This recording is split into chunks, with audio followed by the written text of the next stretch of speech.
مثنوی معنوی پیر روم،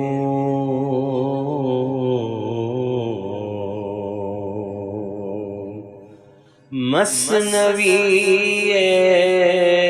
معنوی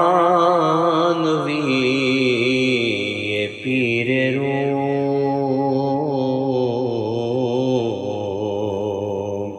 ہست گنج راز عرفان و علوم۔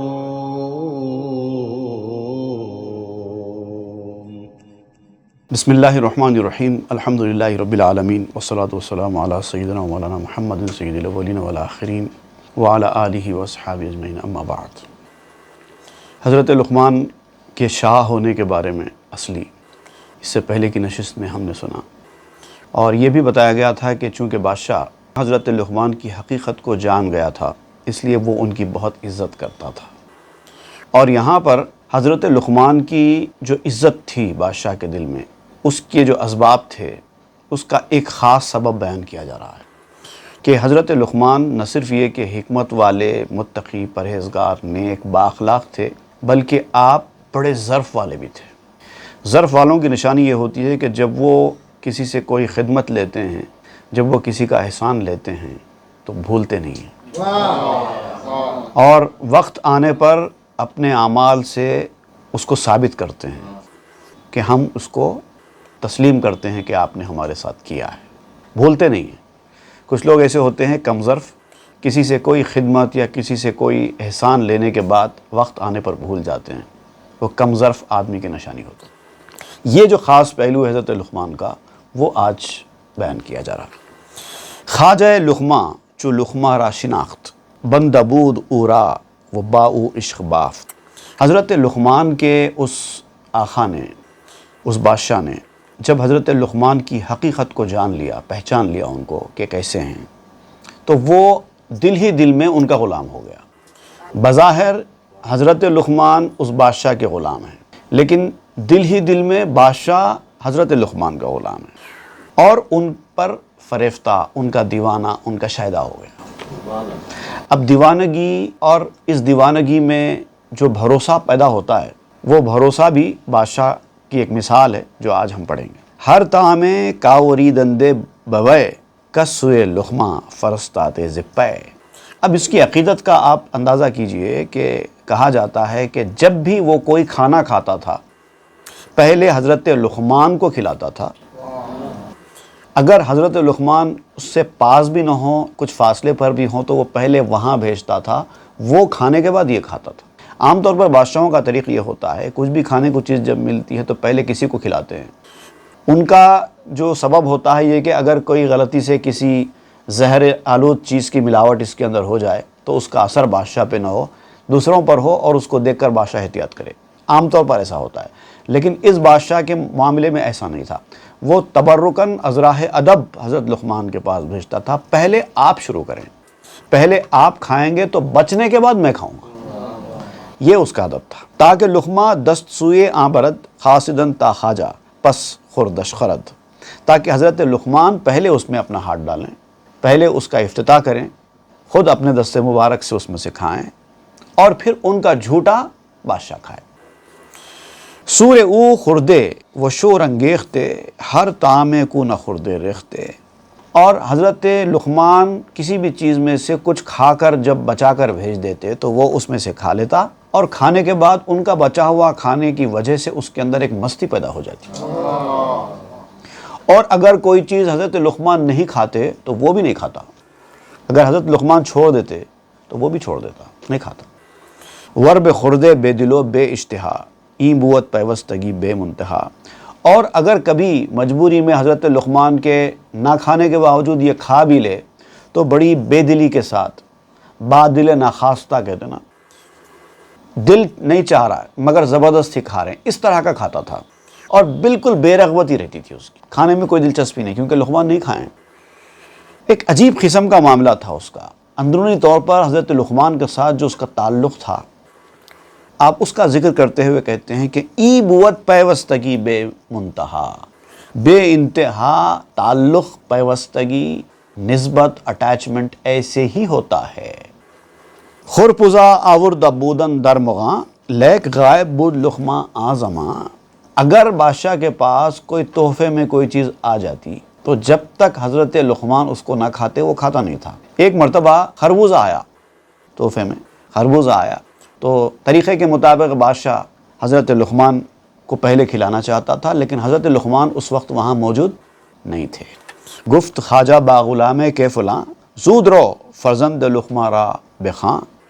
تو اب بادشاہ نے اپنے غلام کو بلا کے کہا کہ اے فلانے جلدی جاؤ اور میرے عزیز لقمان کو بلا کے لاؤ، خربوزہ آیا ہے، وہ کھائیں گے تو پھر میں کھاؤں گا۔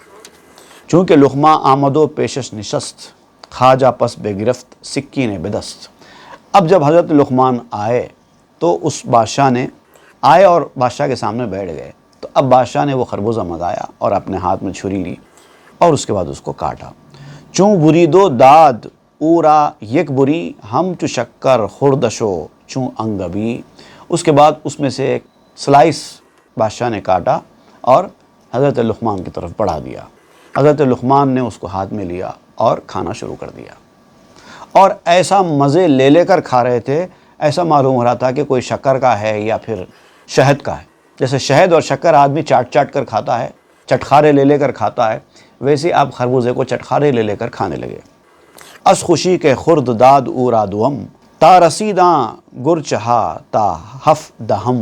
چونکہ انہوں نے خوشی کھایا، مزے لے کے کھایا، پسند آ گیا ان کو وہ سلائس، تو بادشاہ نے دوسرا بھی دیا۔ جب آپ کو اتنا پسند آ رہا ہے تو دوسرا بھی کھائیے۔ ہمیشہ وہ ایک کھاتے اور بادشاہ کے پاس بڑھا دیتے، بادشاہ باقی کھا لیتا، لیکن اس بار چونکہ مزے لے کر کھا رہے تھے حضرت لقمان، تو بادشاہ نے خیال کیا کہ شاید ان کو بہت پسند آ گیا ہے، تو ایسے میں ایک دینا مناسب نہیں ہے، کیونکہ زیادہ عقیدت رکھتا تھا۔ تو جو لوگ عقیدت رکھنے والے ہوتے ہیں، جب دیکھتے ہیں کہ سامنے والے کو ان کے محبوب کو کوئی چیز پسند آ رہی ہے، ایک پہ خاموش نہیں بیٹھتے، بلکہ اور کھائیے کرتے رہتے ہیں۔ تو ایسے ہی ایک کے بعد ایک وہ دینا شروع کر دیا، یہاں تک کہ اس نے جو 18 اس کے پیسز بنائے تھے، اس میں سے 17 حضرت لقمان نے کھا لیے۔ ماند گرچے گفت این را من خورم تاچ شیری خور پزستی بن گرم۔ اب ایک اس کی خاص سلائس بچ گیا، تو بولا کہ اب میں کھا لوں گا اس کو، تاکہ دیکھوں کہ آخر میں بھی تو دیکھوں، 18واں بھی اگر میں ان کو کھلا دوں تو مجھے کیسے پتہ چلے گا کہ اس کا ٹیسٹ کیا ہے۔ تو مجھے بھی تو پتہ چلنا چاہیے کہ کیسا مزہ ہے، کہ اتنا چٹخارے لے کر یہ کیوں کھا رہے ہیں۔ مٹھاس تو ہم نے بہت کھائی ہے، شکر بھی کھاتے ہیں، شہد بھی کھاتے ہیں، میوے بھی بہت کھائے ہیں، لیکن اتنا چٹخارے لے کر تو کبھی کھاتے میں نے دیکھا نہیں لقمان کو۔ وہ کھا رہے ہیں تو اس کا مطلب کچھ نہ کچھ تو ہے۔ 17 سلائسز انہوں نے کھا لیے ہیں، اب ایک بچ گئی ہے، اب وہ میں کھا کر دیکھتا ہوں۔ او چنی خوش می خورد کا ذوق او تباہا شد مشتہی و لقمہ جو۔ وہ اتنی خوشی کے ساتھ مزے لے کر کھا رہے تھے کہ ان کے کھانے کو دیکھ کر دیکھنے والوں کے منہ میں پانی آئے، طبیعتوں میں خواہشیں بڑھ جائیں اور لوگ کھانے کے لیے ترسنے لگیں۔ بعض لوگ ہوتے ہیں جب کچھ کھانے بیٹھتے ہیں تو ان کے کھانے کو دیکھ کر لوگوں کے منہ میں پانی آ جاتا ہے، ان کے انداز کھانے کا اتنا مزیدار ہوتا ہے۔ ویسے ہی کھا رہے تھے۔ چوں بخورد اس تلخیش آتش فروخت ہم زباں کر دابلا ہم حلق سوخت۔ جب اس نے وہ سلائس کھایا بادشاہ نے، تو اس کے منہ کے اندر اس کی کرواہٹ سے آگ لگ گئی۔ کہتے ہیں کہ زبان پر آبلے آ گئے، اتنا کڑوا تھا کہ اندر اترنا تو بہت دور کی بات ہے، اس کا حلق ہی جل گیا اس کی کرواہٹ کی وجہ سے، بادشاہ کا اتنا کڑوا تھا۔ ساعتے بے خود شدست تلخی ہاں بعد ازاں گفتش کے اے جانے جہاں۔ تھوڑی دیر تک وہ اس کڑواہٹ کی وجہ سے بے چین رہا، یعنی اتنی کڑواہٹ تھی کہ وہ اپنی زبان سے کچھ بولنے کے لیے بھی اس کو ہمت نہیں ہو رہی تھی، منہ اتنا خراب ہو گیا تھا۔ جب معاملہ تھوڑا قابو میں آیا تو اس نے حضرت لقمان سے کہا کہ اے جانے جہاں، نوش کر دی نوش چوں کر دی تو چندی زہر را لطف چوں انگاشتی این قہر را۔ آپ نے ایک ایسی چیز کھا لی جو زہر کی طرح کڑوی تھی، کیسے پی لیا آپ نے، کیسے کھا لیا آپ نے یہ زہر؟ آپ نے اس قہر کو لطف کیوں سمجھا، اس تکلیف کو آرام کیوں سمجھا؟ اس کڑواہٹ کو مٹھاس کیوں سمجھا آپ نے؟ اس کے پیچھے کیا تھا؟ ایچ صبرست ای صبوری اس چروست جانے تو گوئی ب پیشے تو ادوست. یہ صبر آخر کیسا صبر ہے؟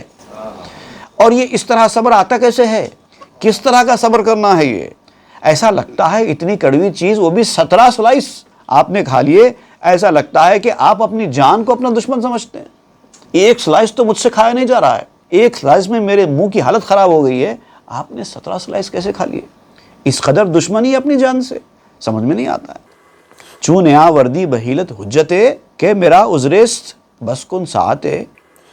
کڑوا تھا اور آپ کہنا نہیں چاہتے تھے کڑوا ہے، تو کچھ نہ کچھ عذر کر دیتے، کوئی ہیلا بنا دیتے، پیٹ بھرا ہے کہہ دیتے، کچھ اور ریزن سے اس کڑواہٹ سے نجات پا لیتے، کہہ دیتے کہ میں معذور ہوں، کہہ دیتے کہ مجھے پسند نہیں ہے، کہتے تھے کہ میری زبان کا مزہ خراب ہو گیا ہے، کچھ تو ریزن بنا دیتے کھانے سے بچنے کا. گفت من از دست نعمت بخش تو خورد ام چنداں کہ از شرمم دو تو. فرمایا کہ اے بادشاہ تو بہت سخی ہے، تیری سخاوت کے ہاتھ سے میں نے اب تک بہت کچھ کھایا ہے، تو نے ہر اچھی چیز مجھے کھلائی ہے، تیرے ہاتھوں سے میں نے بہت کچھ کھایا ہے، اب تک زندگی میں تو نے سب کچھ مجھے کھلایا ہے، ایک سے ایک چیز جو لوگوں کو میسر نہیں تھی وہ تیری وجہ سے مجھے ملی ہے. اب تو نے ایک کڑوی چیز مجھے کھانے کے لیے دی، وہ بھی میں نہ کھاؤں؟ میرا سر شرمندگی سے جھک جائے. اس طرح کہتے ہوئے کہ یہ کڑوا ہے میں نہیں کھاؤں گا، میرا سر شرم سے جھک جائے گا. شرما مامد گر یہ کہ تلخس کفت می ننوشم اے تو صاحب معرفت. مجھے شرم آتی ہے کہ تجھ جیسے سخی کے ہاتھ سے ایک کڑوی چیز نہ کھاؤں، اور میری اس مزاج کو، میری اس کیفیت کو تو اچھی طرح جانتا ہے. میں اتنے بڑے ظرف والا ہوں، جو آدمی زندگی بھر مجھے میٹھا میٹھا کھلاتا رہا، مجھ پر احسان کرتا رہا، کبھی ایک آدھ بار وہ کڑوی چیز کھلا بھی دے تو مجھے کھا لینا چاہیے نا، اس کے احسانوں کو یاد کر کے کھا لینا چاہیے. چو ہما اجزام از انعام تو رستاندو غرق دانے و دامے تو. جبکہ میرے تمام اجزاء، all organs of the body، میرے جسم کے تمام اجزاء تیرے انعام و اکرام سے اگے ہیں. میری جو نشو نما ہوئی ہے، میری جو گروتھ ہوئی ہے، تیرے انعام و اکرام سے کھا کھا کے ہوئی ہے، اور تیرے دانا و دام میں ڈوبا ہوا ہوں. تیرا نمک خار جیسے کہتے ہیں نا ہم لوگ، نمک کھانے والا، تیرا نمک کھایا ہے میں، اسی میں اب تک ڈوبا ہوا ہوں. گر زیک تلخے کنم فریاد و داد خاک تیرا برسرے اجزام باد. اگر ایک کڑوی چیز کی وجہ سے میں فریاد کرنے لگوں، واویلا کرنے لگوں، تو میرے منہ کے اوپر کالی خاک گر جائے. ایک نسخے میں کالی خاک لکھا ہوا ہے، خاک تیرا، ایک نسخے میں لکھا ہے خاک صدرہ ہے برسرے اجزام باد. 100 راستوں کی خاک میرے اوپر گر جائے، میرے اجزاء پر، میرے جسم پر. لذت دشت شکر بخشت کے داشت اندری بطیخ تلخی کے گزاشت. تیرا شکر بخش ہاتھ، ہاتھوں سے میٹھا کھلانے والا ہاتھ، میٹھا ہاتھ، اس ہاتھ کے اندر جو لذت ہے تو نے اپنے ہاتھ سے مجھے دیا نا کڑوا، تو اب تیرے میٹھے ہاتھ میں جو لذت ہے وہ تیرے میٹھے ہاتھ نے اس کڑوے خربوزے میں کڑواہٹ چھوڑی ہی کہاں ہے؟ خربوزہ کڑوا ضرور تھا، لیکن تو نے اپنے ہاتھ سے دیا ہے نا، تو تیرے ہاتھ کی مٹھاس نے کڑوے خربوزے کو بھی میرے لیے میٹھا بنا دیا ہے. از محبت تلخہا شیریں شود. اب محبت جب ریئل پیدا ہو جاتی ہے تو کیا کیا ہوتا ہے، اب آپ یہاں بیان کر رہے ہیں. جو محبت والا نہیں ہے اس کے لیے معاملات الگ ہیں، جو محبت میں ڈوبا ہوا ہے اس کے لیے معاملات الگ ہیں. از محبت تلخہا شیریں شود. محبت سے تلخیاں بھی، کڑواہٹیں بھی میٹھی ہو جاتی ہیں. از محبت مسہا زریں شود. محبت سے تانبے بھی سونے کے بن جاتے ہیں. اب ایک طویل اشعار کی فہرست آپ نے اسی انداز کی بیان کر دیا. از محبت تلخہا شیریں شود، از محبت مسہا زریں شود، از محبت درد ہا صافی شود وز محبت درد ہا شافی شود. محبت سے تلچھٹیں. تلچھٹیں آپ جانتے ہیں، اس سے پہلے ہمارے پاس ہماری زبان میں اس کو کیا کہتے ہیں؟ گدگڑے. تیل کے اندر جب نیچے گدگڑا بیٹھ جاتا ہے تو ڈارک ہو جاتا نا، کچرا وغیرہ. ایک ہوتا ہے شفاف پانی، شفاف تیل، شفاف چیز ہوتی ہے جو بہت ہی صاف ہوتی ہے، کرسٹل کلیئر. اس کے اپوزٹ میں ہوتا ہے تلچھٹ، گدگڑا جس کو کہتے ہیں آپ. تو محبت سے تلچھٹیں صاف ہو جاتی ہیں. تلچھٹ والا پانی بھی کرسٹل کلیئر پانی بن جاتا ہے. محبت سے درد، تکلیف، شفا بخشنے والے بن جاتے ہیں. جب محبت آپ جس سے کر رہے ہیں اس کی دی ہوئی تکلیف ہے تو محبت کرنے والے کے لیے وہ تکلیف بھی راحت بن جاتی ہے، اور دوسرا اس کیفیت کو نہیں سمجھ سکتا. ارے کیا بے وقوف انسان ہے، وہ آدمی تو تمہارے ساتھ ایسے کر رہا ہے اور تم پھر بھی اس کو چاہتے ہو. تو یہ محبت کرنے والا کہتا ہے نادان تجھے کیا پتا کہ محبت ہوتی کیا ہے. تجھے یہ مصیبت لگ رہی ہے، محبت کرنے والے کو مصیبت نہیں لگتی. محبت میں تو درد بھی شفا ہے. از محبت خار ہا گل می شود وز محبت سر کہا مل می شود. محبت سے کانٹے بھی پھول بن جاتے ہیں.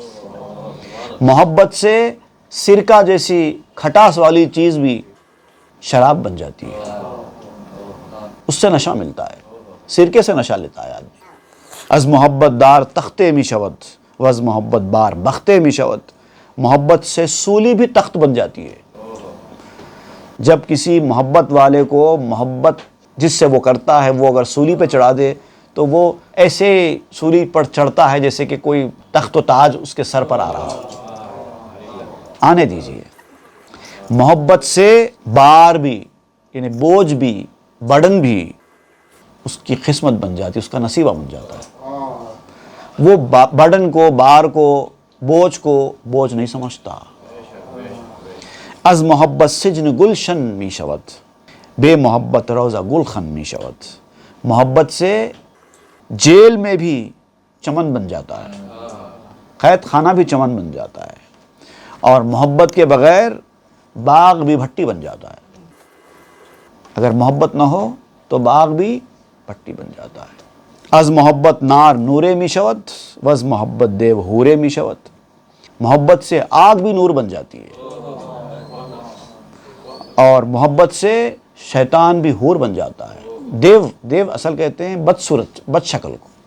بد شکل بھی حور بن جاتا ہے. جس سے محبت ہو جاتی ہے، دل سے محبت. اب وہ محبت جس سے کی جاتی ہے اس کی صورت شکل کو نہیں دیکھتا، بس دل آ گیا. اب صورت چاہے کیسی بھی ہو کوئی فرق نہیں پڑتا. خوبصورت کو ریجیکٹ کر دیتا ہے بدصورت کے سامنے، کیونکہ محبت ہو گئی ہے. محبت ہے ہی ایسی چیز. از محبت سنگ روغن می شود بے محبت موم آہن می شود. محبت سے پتھر بھی تیل بن جاتا ہے، پتھر جیسی سخت چیز بھی تیل بن جاتی ہے، اور محبت نہ ہو تو پھر موم بھی لوہا بن جاتا ہے. از محبت حزن شادی می شود وز محبت غول ہادی می شود. محبت سے غم بھی شادی بن جاتا ہے، خوشی بن جاتا ہے. اور محبت سے چھلاوا بھی، جو کہ انسان کو دھوکہ دینے والی چیز ہے، راستہ بھٹکانے والی چیز ہے، وہ بھی ہادی بن جاتا ہے، ہدایت دینے والا بن جاتا ہے. از محبت نیش نوشے می شود وز محبت شیر موشے می شود. محبت سے ڈنک بھی شہد بن جاتا ہے.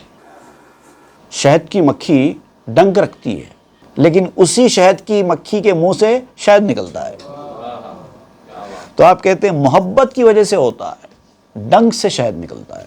اور محبت سے شیر بھی چوہا بن جاتا ہے. بڑے بڑے شیر جب محبت کے میدان میں آتے ہیں تو محبت کے سامنے چوہے بن جاتے ہیں. کیا ہو گیا بھائی اس کو، اتنا تو طاقتور، اتنا دلیر انسان تھا، کیا ہو گیا اس کو؟ تو کہیں گے محبت ہو گئی. اب وہ شیر نہیں رہا، اب تو چوہا بن گیا ہے.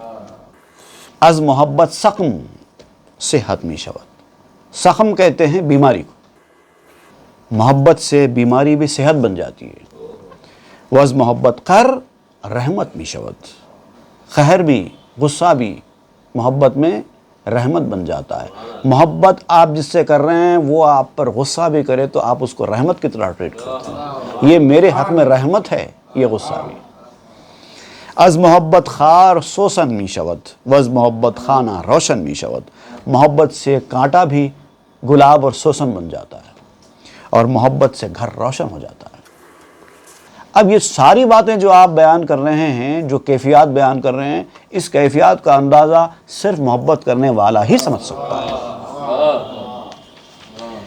از محبت مردہ زندہ می شود وز محبت شاہ بندہ می شود. محبت سے مردہ بھی زندہ ہو جاتا ہے اگر سچی محبت ہو. عشق سچا ہو تو پتھر بھی پگھل جاتا ہے. محبت ہو تو مردہ بھی زندہ ہو جاتا ہے، اور پھر محبت ہو تو بادشاہ بھی غلام بن جاتا ہے محبوب کے سامنے. ہے تو بادشاہ لیکن محبت ہے، تیرے سامنے میں بھی غلام ہی ہوں. بادشاہ کا وہی معاملہ تھا نا، بظاہر تو یہ شاہ تھا اور حضرت لقمان غلام تھے، لیکن محبت میں ڈوب گیا تو انہوں نے حضرت لقمان کو اپنا شاہ بنا لیا اور خود غلام بن گیا. ای محبت ہم نتیجہ دانشست کہ گزافہ برچنی تخت نشست. اور یہ محبت سمجھ کا نتیجہ ہے، عقل کا نتیجہ ہے. عقل کا استعمال، سوچو تو سمجھ میں آئے گا. عقل کا استعمال کرو. محبت میں بھی عقل کا استعمال ہے. دماغ، دل، یہ چیزیں استعمال کرنا ہوتا ہے محبت میں. یہ نہیں، محبت میں زبان نہیں چلے گی، دل دماغ چلے گا. کہ گزافہ برچنی تخت نشست، بکوا کرنے والا بکواسی ایسے تخت پر بیٹھ ہی کہاں سکتا ہے محبت کی نشست پر. اس کا یہ منصب ہی نہیں، اس کا یہ کام ہی نہیں ہے اس تخت پر بیٹھنا محبت کے. دانش ناقص کجا ای عشق زاد، عشق زائد ناقص اما بر جماد. ناقص عقل نے یہ عشق کب جنا ہے؟ عشق کا بچہ ناقص عقل والے نے جنا ہی نہیں ہے. وہ کامل عقل چاہیے تب وہ عشق پیدا ہوگا. کچی عقل والے اس عشق کے میدان میں آ ہی نہیں سکتے. وہ پختہ عقل چاہیے، دماغ کی، دل کی پختگی چاہیے. ناقص عقل جو ہوتی ہے، فالٹ والی یا کمی والی جو عقل ہوتی ہے، وہ بھی عشق کرتی ہے، لیکن کس سے کرتی ہے؟ پتھر سے کرتی ہے. جس سے نہیں کرنا ہے اس سے کرتی ہے اور چوٹ کھاتی ہے.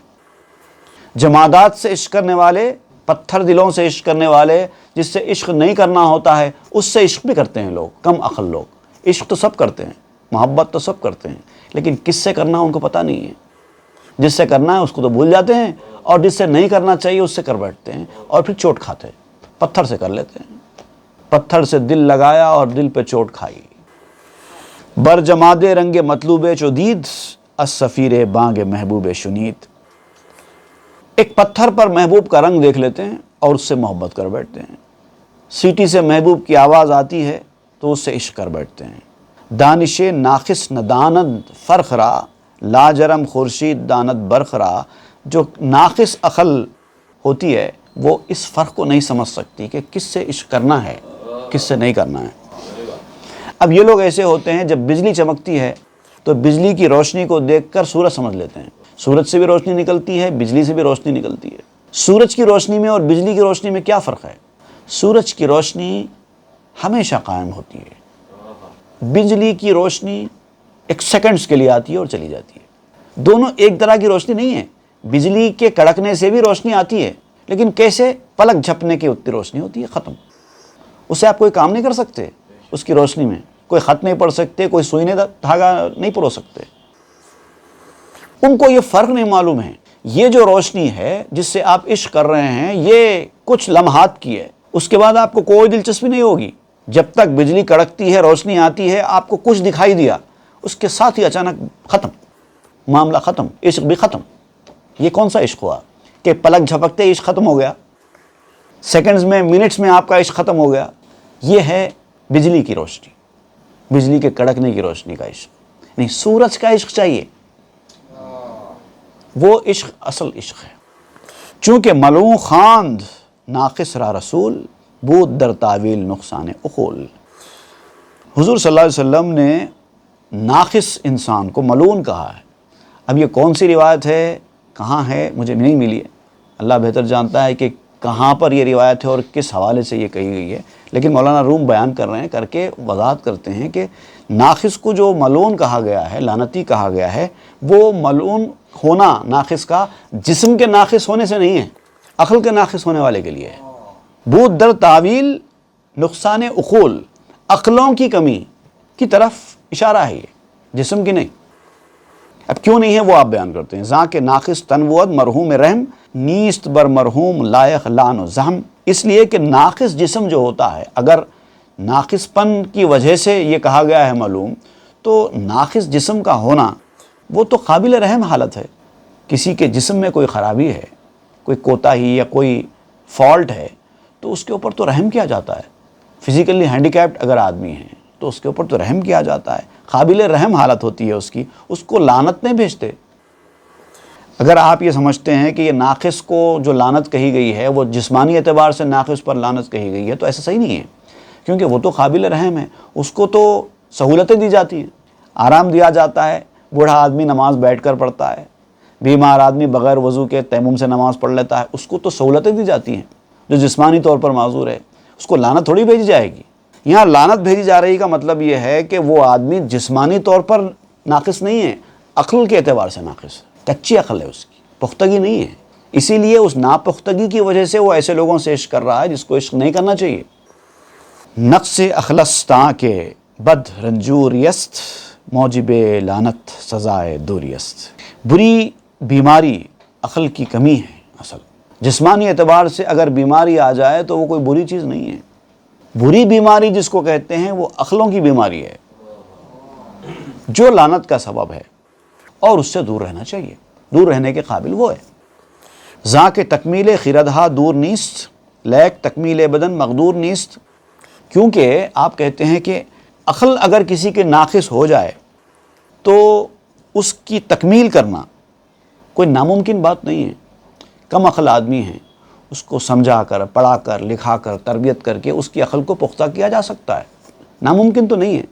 عقل کا پختہ کرنا ناممکن بات نہیں ہے، محنت کر کے عقلوں کو پختہ کیا جا سکتا ہے، اور ویسے بھی انسان تجربے کار جیسے جیسے ہوتا جاتا ہے عقل پختہ ہوتی ہی جاتی ہے، یہ ہے عقل۔ لیکن جسم کا جو نقص ہے، اس کی جو خرابی ہے، وہ تو کسی کے بس کی بات ہی نہیں ہے صحیح کرنا، تو اس کی تکمیل، بدن کی تکمیل بس کی بات نہیں ہے، جبکہ عقل کی تکمیل ہو سکتی ہے۔ تو جو ہو ہی نہیں سکتی، بس کی بات ہی نہیں ہے، اس پہ لعنت کیوں کریں گے؟ جو ہو سکتا ہے اس کی طرف توجہ کرو، نہ توجہ کریں گے تو لعنت ایسا ہوگا۔ کفر فرعون دہر گبر انید جملہ از نقصان عقل آمد پدید، فرعون اور اس طرح کے ہر سرکش کافر کا کفر، یہ سب عقل کی کمی کی وجہ سے ہوا ہے۔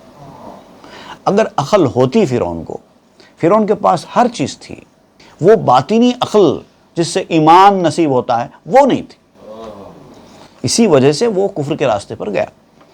بہر نقصان بدن آمد فرج در نبے کے ما علی الاعمی حرج، بدن کی کمی کے لیے گنجائش آئی ہے، کوئی نہ کوئی گنجائش آتی ہے، کوئی نہ کوئی سہولت ملتی ہے، اور جو مجبور ہوتا ہے اس کے لیے بہت ساری چیزیں اٹھا بھی لی جاتی ہیں، سہولتیں دی جاتی ہیں۔ شریعت میں بھی مجبور لوگوں کے لیے بہت ساری سہولتیں دی گئی ہیں، جو مجبور نہیں ہیں اس پر احکام لاگو ہوتے ہیں، جو مجبور ہیں ان کو تو کیا کریں، مجبوری ہے، ایسا نہیں کر سکتے تو ایسا کر لو، ایسا نہیں کر سکتے ایسا کر لو۔ قرآن مجید میں بھی آیا ہے، سورہ النور کی آیت نمبر 61 کے حوالے سے آپ بیان کر رہے ہیں، ما علی الاعمی حرج، یہ قرآن مجید کی جو آیت ہے، لیس علی الاعمی حرج ولا علی الاعرج حرج ولا علی المریض حرج، جو آیا ہے، مریض پر کوئی پوچھ نہیں ہے، اندھے بہرے کانے لولے فزیکلی ہینڈیکیپڈ ہے، اس کے اوپر کوئی پکڑ نہیں ہے، جو آیت آئی ہے قرآن مجید کی اسی حوالے سے تو آئی ہے۔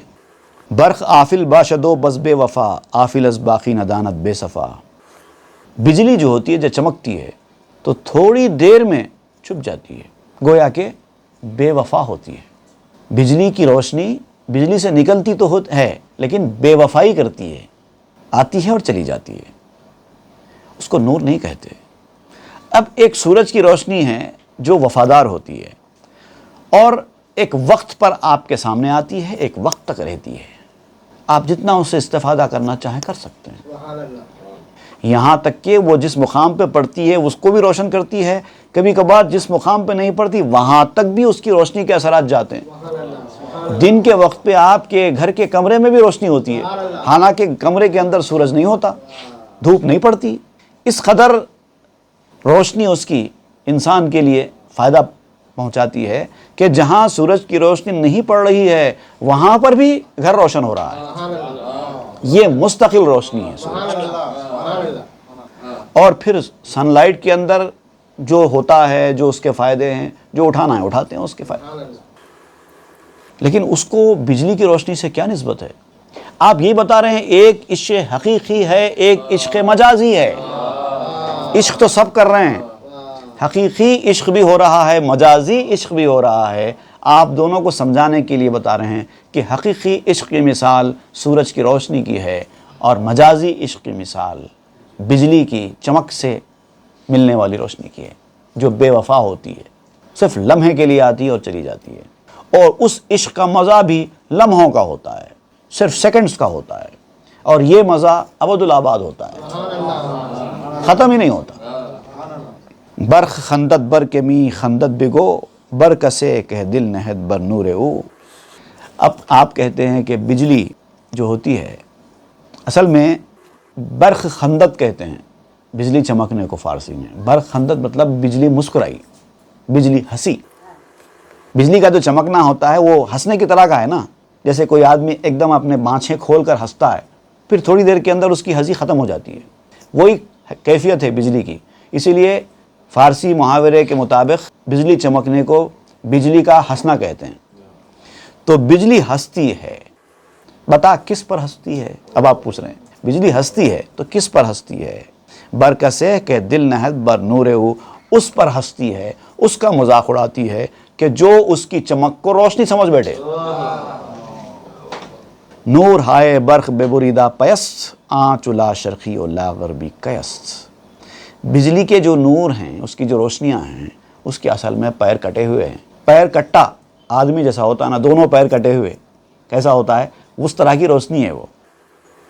اب وہ جو روشنی ہے جو لا شرقیتن ولا غربیہ جس کا آیا ہے ذکر، وہ نور، وہ روشنی، اللہ نور السماوات والارض، وہ والی روشنی، اس کا اس سے کیا مقابلہ؟ وہ تو لا شرقی لا غربی ہے، نہ وہ ایسٹ سے ریلیٹڈ ہے نہ ویسٹ سے ریلیٹڈ ہے، اس کو کوئی سمت ہے، کوئی ڈائریکشن ہی نہیں ہے۔ سورج کو پھر بھی ڈائریکشن ہے، ایسٹ سے نکل کر ویسٹ میں جاتا ہے، ایک وقت پر رات چھا جاتی ہے، سورج کی روشنی غائب ہو جاتی ہے، کچھ تو ہے۔ وہ نور تو ایسا ہے کہ وہ ختم ہی نہیں ہوتا ہے۔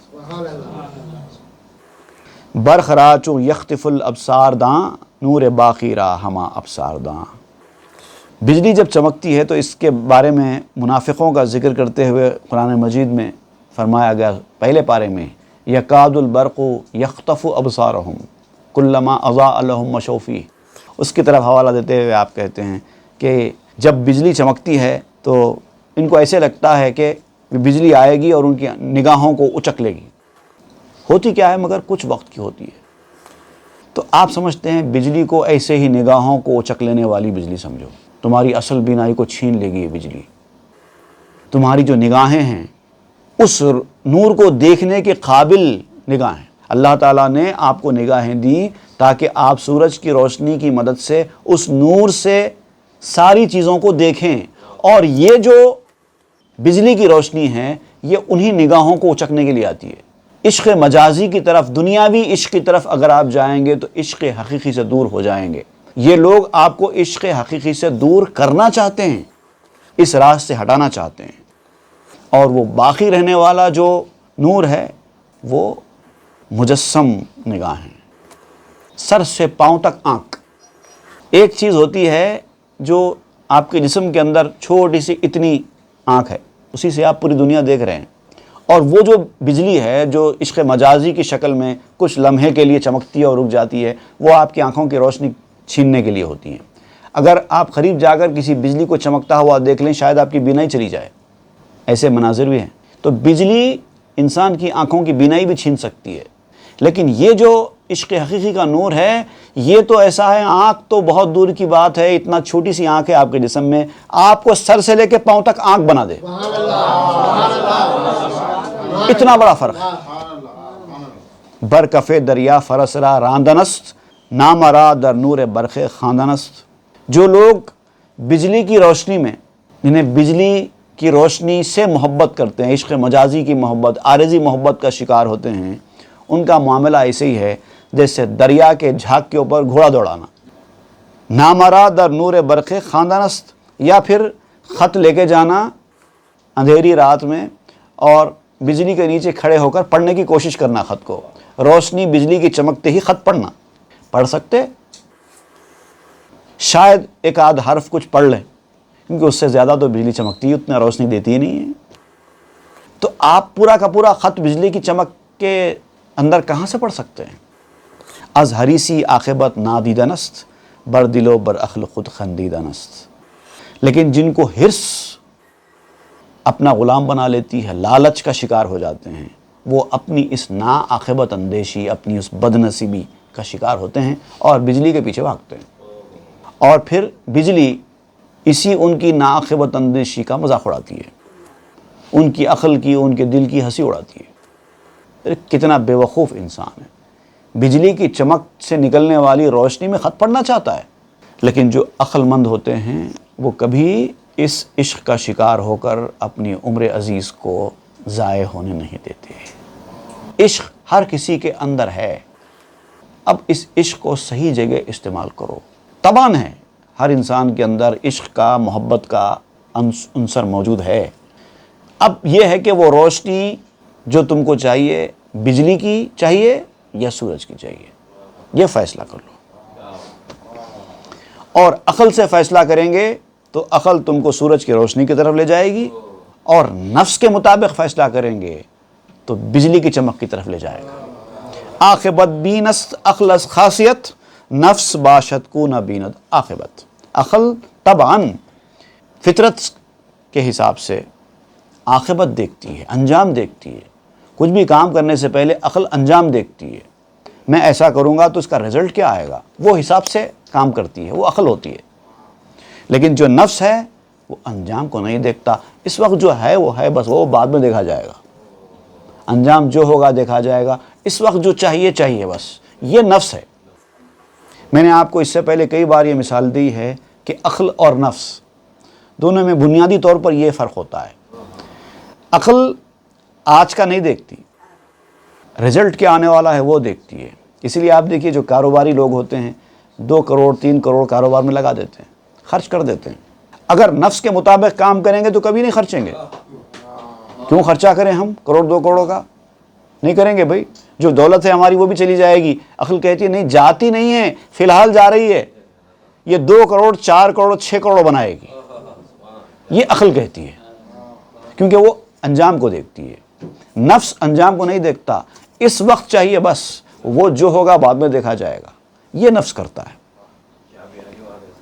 اب یہ عقل اور نفس کے بیچ کی جو نزاکت ہے، جو اس کا فرق ہے، اس پر اور روشنی ڈال رہے ہیں مولانا روم، انشاءاللہ وہ ہم آئندہ کے درس میں پڑھیں گے۔ صلی اللہ تعالیٰ علی خیر خلقہ سیدنا محمد وآلہ واصحابہ اجمعین والحمد للہ رب العالمین۔ مثنوی معنوی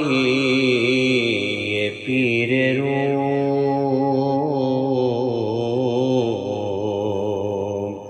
ہست گنج راز عرفان